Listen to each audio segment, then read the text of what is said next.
The Arizona sun beat mercilessly upon the sprawling desert as Ethan Cole, a poor yet principled rancher, rode along a dusty ridge overlooking the Apache Valley, unaware that his entire fate was about to collide with a destiny far greater than the quiet, hard-working life he had always known, for whispers had spread across nearby settlements that Chief Dakota had agreed to force his daughters, the stunning Apache twins, Nia and Kiona, into a political marriage with the violent son of a rival clan to secure an uneasy alliance. And though Ethan had met the twins only twice at the trading post,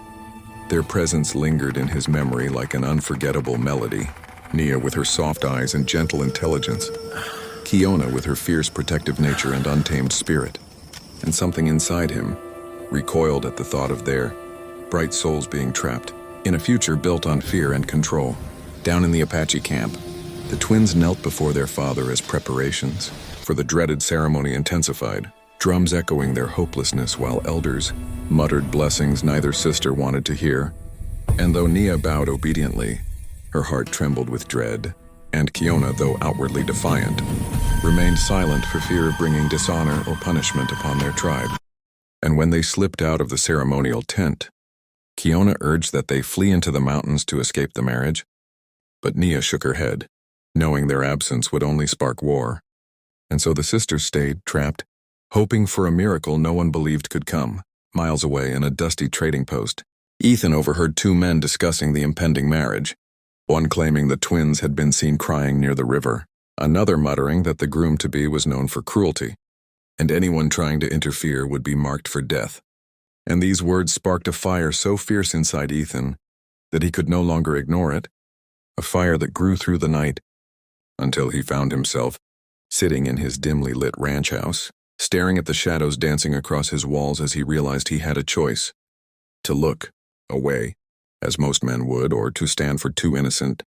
women whose voices had been silenced by duty and tradition. And as his lantern flickered,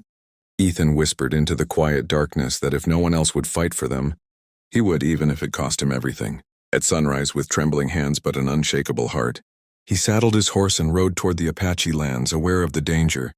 aware that scouts were likely watching from the cliffs above. Yet he pressed forward because courage is not the absence of fear but the refusal to bow beneath it. And as he approached the camp, warriors surrounded him instantly with drawn bows. But Ethan raised his hands and asked to speak with the chief. And though reluctantly, he was escorted into the center of the camp, where Chief Dakota emerged with a stern, commanding presence that radiated power in front of the entire tribe. Ethan declared he had come not as an enemy, but as a man who could not stand by while injustice took place, and he offered something no outsider had ever dared: his own name, his honor, his protection, and his life. Not to possess the twins, but to grant them freedom and a future free from fear. And the tribe erupted into astonished whispers, for no man with nothing, no land, no wealth, no tribal blood, had ever spoken such bold words in the heart of their camp. Yet Ethan stood firm, his eyes filled with sincerity and resolve. Chief Dakota studied him with disbelief and curiosity, acknowledging the courage it took for a poor rancher to challenge tradition, but he declared that such a request could not be answered without proof, and therefore Ethan would have to face 3 trials, tests of earth, spirit, and courage, to determine whether he possessed a heart worthy of protecting the daughters of the tribe. The first trial began at sunset, when 2 warriors placed burning hot stones from the ceremonial fire into Ethan's open palms, and though the searing pain tore through him like molten lightning, he refused to cry out, locking his gaze with Nia and Kiona's as they watched with trembling hearts, Nia silently weeping while Kiona held back fury and fear, and Ethan endured until Dakota raised his hand, allowing him to drop the stones into the sand with a hiss of steam. And though he collapsed to his knees, every warrior present looked at him with newfound respect because even some of their strongest men had faltered in this ancient test. Later that night, as the camp quieted beneath a sky full of stars, Nia and Kiona approached Ethan where he rested under guard, and though their hearts ached at seeing his burned hands trembling from pain, they knelt beside him, asking why he would sacrifice himself for them, women he barely knew, and Ethan replied softly that a man who ignored suffering was worth nothing, and that he wanted nothing from them in return, no obedience, no gratitude, No promise, only that they be allowed to choose their own lives. His words stunned the twins, for no man had ever spoken with such purity of heart, and as they slipped away into the shadows, they carried with them a spark of hope neither had dared to feel since the marriage was announced. At dawn, Ethan was taken to the sacred canyon known as Whispering Winds for the second trial,